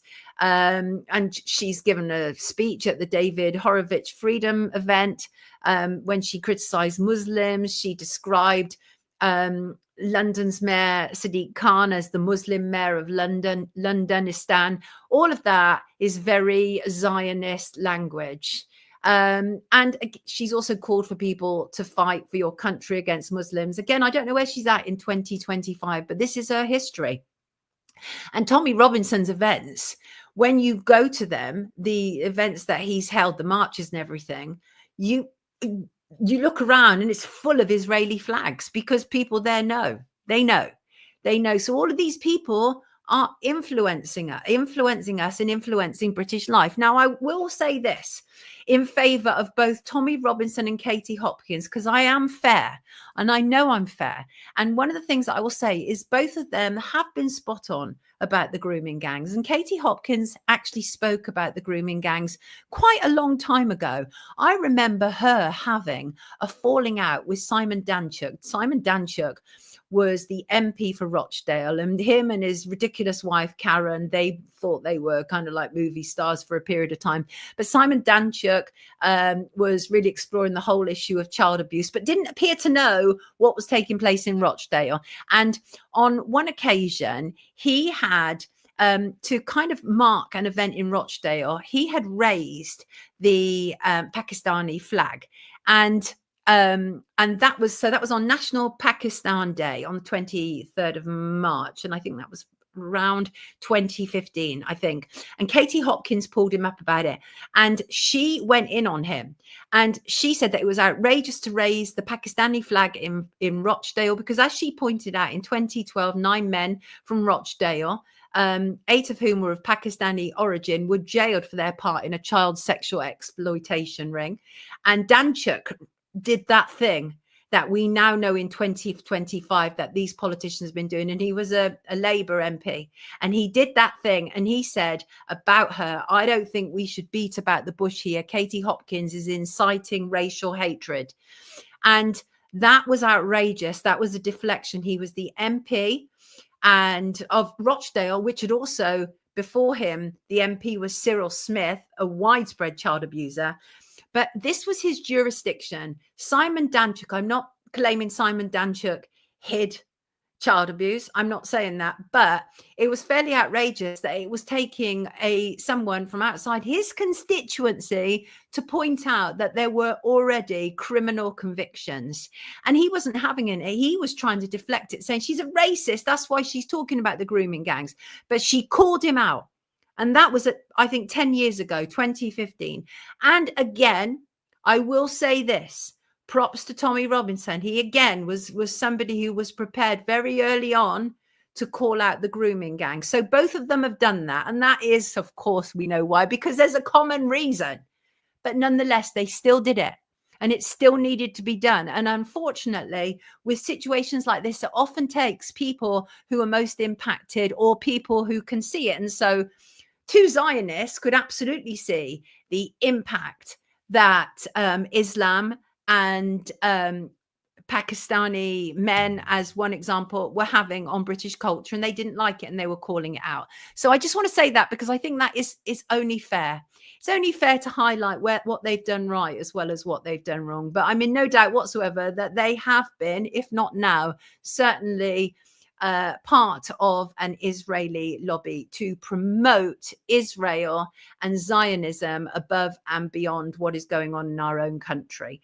And there is no area that is untouched in the UK. I commented recently on what was happening in the music industry. And this was something that Professor David Miller had discovered, that there was secretive email sent to Glastonbury to try and get the Irish band Kneecap removed from Glastonbury. And in fact, they're actually performing tonight at Glastonbury. So up yours. And there was a secretive letter from Zionists within the British music industry who had secretly banded together in an attempt to have Kneecap cancelled. And Professor David Miller had uncovered it all. And we've had Kemi Badenoch, who wants them removed and doesn't want Kneecap shown on TV because one of them has been charged with a terrorism offence. But charged is the key word. Kemi is behaving online as if they've been convicted.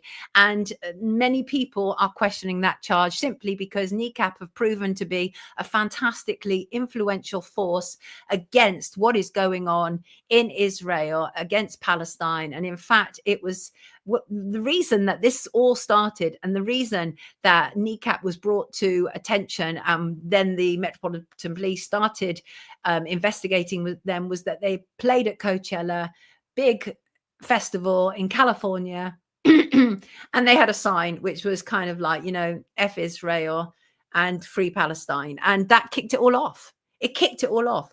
And from that point onwards, Kneecap's card was marked. It was marked in the music industry. Events were dropping them. Organizers were dropping them because this is the way it works. And Kemi Badenoch has done everything she can to try and destroy the band because she is completely lost. She's completely lost to the Zionist movement.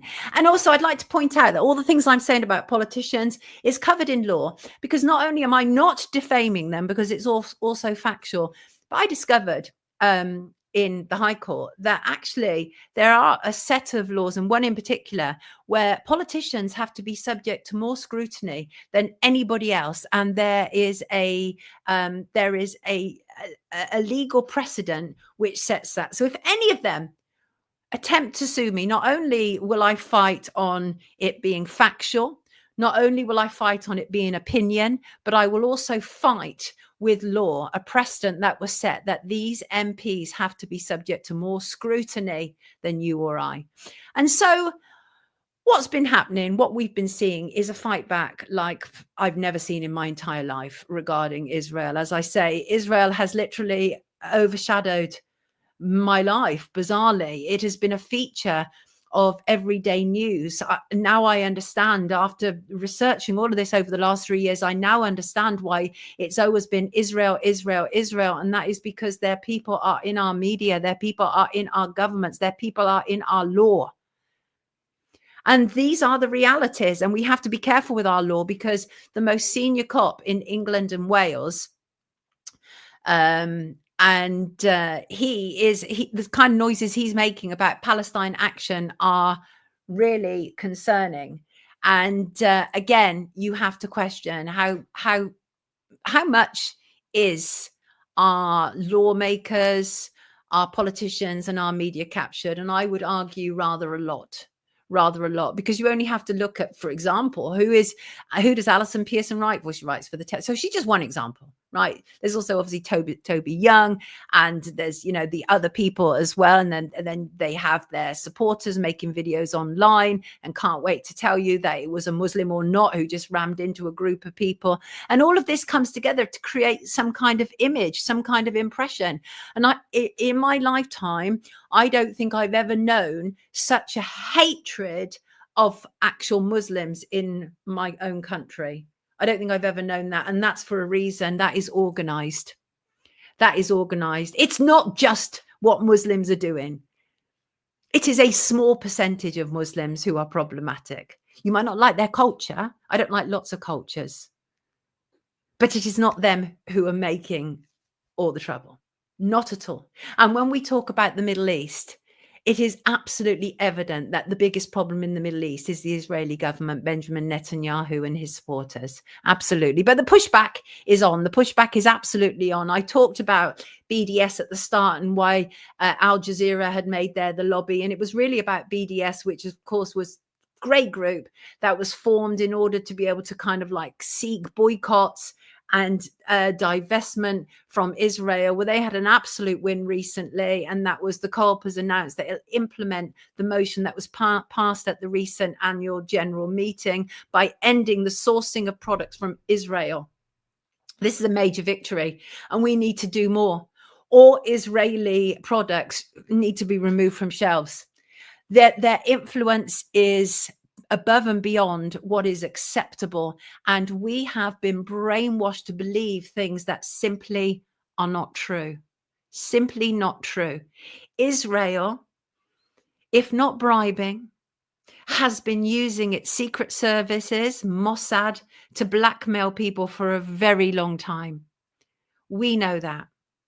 Why is it that after all the promises of the Trump administration to release all the evidence, all the information on Epstein, that it's not out there? It's not out there because Trump is a feature of it in one way or another. I'm not suggesting Donald Trump is a child abuser, but he was closely aligned with Jeffrey Epstein, and Jeffrey Epstein was closely aligned with Ghislaine Maxwell and her father, Robert, and both were closely aligned with the Mossad and Israeli secret services. So it is a fact that Israel and its enablers have been bribing, blackmailing individuals in public life for decades.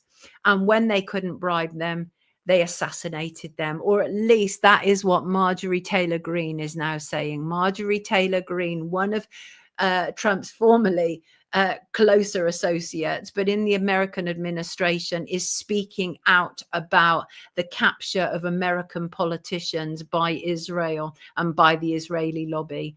And she has stated this week that it was Israel, the involvement of Israel, that killed JFK.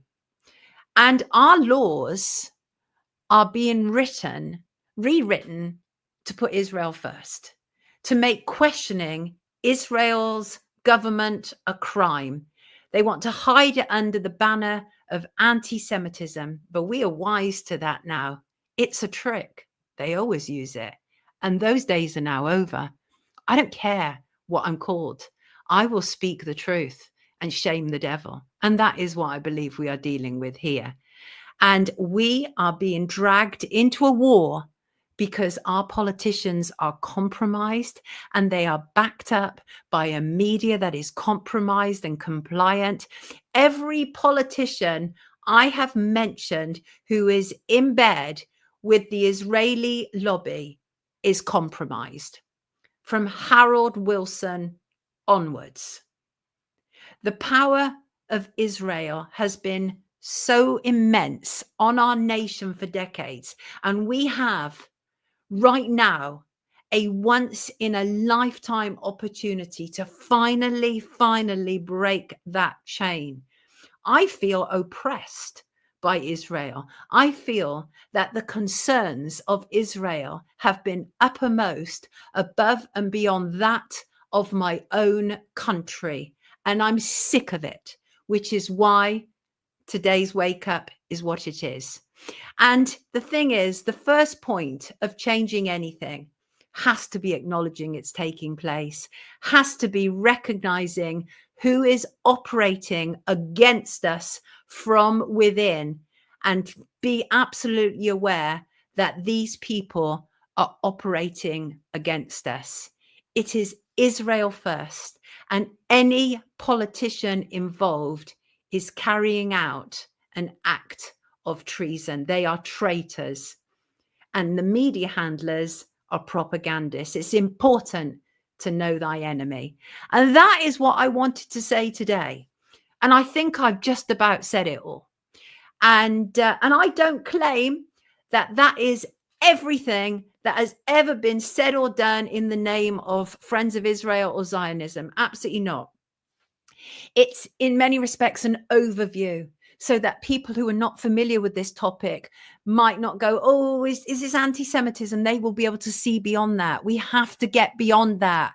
We have to get beyond being called bad names. We're only being called bad names because we're speaking truth to power, and we must continue being able to do that. I'm going to look at some of the more recent comments. Let's see.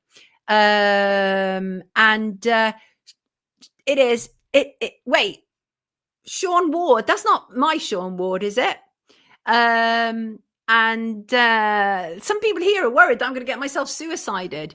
There's so many great comments. Christine says, must watch Kneecap tonight. Andy Turbo said, anti-Semitism lost its meaning years ago. Yes, they did. Absolutely. Good comments. Blue Nose, they got Gary Lineker sacked for retweeting a tweet. Thank you, Jeannie. Brave and easy explanation of this. I appreciate that, with your usual wee bits of much needed injected humor. Thank you so much. Thank you. I very much appreciate that. I appreciate you all. And there's some people in the comments that I don't recognize, but I really appreciate you for being here and adding to this conversation. And I'm anti-tyranny too. Absolutely, I am. Thank you. Thank you for being here. Really appreciate it. And Essie says, if we all united, and I mean as one, against the elite, oh boy, would they crap themselves, because they rely on divide and rule and constant compliance. They certainly do. And here we go again. Says, I would love Sonia to do a deep dive into Sharia courts. Absolutely. What do you think part 2 is? And that's what I say, is I'm not biased. I'm just looking at what is taking place around me, and I'm evidencing it as much as humanly possible. So thank you very much for being here. Thank you for this incredible comments here. Thank you. And obviously we got 1 or 2 people who are absolute Zionists in the chat. And the thing is because Zionists have been able to control for so long, they cannot bear when somebody like me stands up. And I'm belligerent, aren't I? I'm belligerent at best. I'm like, I don't give a flying fig what you think. Right. And they can't cope with that, because they need people like Dawn French, who will make a video going, oh, it's terrible what's happening in Gaza. And then as soon as people say anything bad to her, she removes it. And she's like, oh, my God, I'm really, really sorry. I didn't mean it like that. No, I meant every word I've just said today. Please take note. I mean every single word I've said today. And if I've said anything factually wrong, please feel free to contact me at soniapoulton@sky.com. Simple stuff. It is the truth. Absolutely, it's the truth. Yes, Cheryl, me too. Loving it. Yeah, Randy, flying fig, because I can't say the other word. No, I can't. They do, Shug, they do use playground psychological behaviors. Yes, indeed, they do. Absolutely no problem, Em. And thank you all for being here. Thank you all for being here. I really appreciate it. Wonderful. And thank you, Inner Tuition. Appreciate it all. You're wonderful. David is reminding us that Kneecap is on the West Holt stage. Oh, on Saturday, 4 to 5 p.m. I thought it was this evening.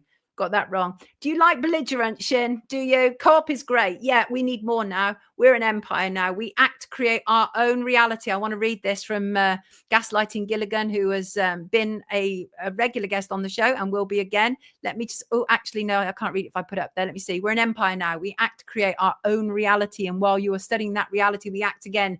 We're history's actors, and you, all of you, will be left to just study what we do, Carl. And that's Carl Rove. See, we've seen it all. We know it all. You know it. You know what's happened. We have been taken over by a foreign government. Simple stuff. And we have willing enablers all around us who claim that they are acting on our behalf, and they're doing nothing of the sort. And that's me. I'm out of here. Before I go, I want to put up the credits from my wonderful Patreons, because it is my Patreons and people on the live chat and the super chat and donations via coffee that keeps this going and enables me to be able to do these things. And these things take a lot of work, as you can imagine, which I am proud to do.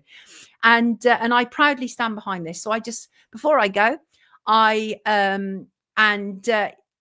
yeah, absolutely. I am standing up, I'm being counted, and I'm being as defiant as possible, because we've also learned a great deal about defiance over the last few years, and that is the powers that be hate defiance. Well, I'm in their face defiance, and I don't care. I do not care. So thank you once again all for being here. You all are all truly, truly amazing. I will see you Monday. Monday is our news show. And have a fantastic weekend. And as I say, before I go, just want to put up the credits from my wonderful Patreons. Take good care of yourself. Time to wake up with Sonia Poulton. You are indeed all stars. Take good care of yourself. See you Monday, peeps.